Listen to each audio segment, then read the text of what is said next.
Apakah satu-satunya spesies kucing yang tidak boleh menarik balik kukunya? Tiger. Bukan. Start dengan C. Oh, cheetah. Okey, abang jawab dulu. 1-0. Episod hari ini ditajuk oleh Dugro Sure Plus. Apakah istilah bagi bahan yang merupakan campuran dua atau lebih logam? Alloy. Betul. 2-0. Nutrien apakah yang merupakan blok asas untuk pertumbuhan sel-sel badan, otot dan tulang? Protein. Betul. 2-1. Doktor jenis apakah yang pakar dalam kesihatan dan pertumbuhan kanak-kanak? Doktor kanak-kanak. Pediatric. Pediatrik, betul.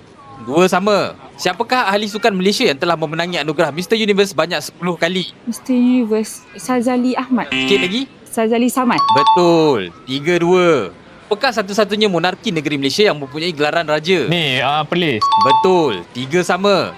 Apakah unit SI bagi ketumpatan flux magnet?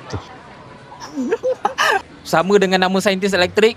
Tesla. Betul. 4-3. Apakah nama saintifik bagi belerang? Sulfur. Betul. 5-3. Congrats. Episod hari ini ditajuk oleh Dugro Sure Plus. Pantau tumbusan anak anda dengan Dugro Sure Plus. Susu dengan tenaga 1 kilokalori per mililiter dan 33 nutrien utama untuk menyokong 50% tumbuh seran lebih cepat.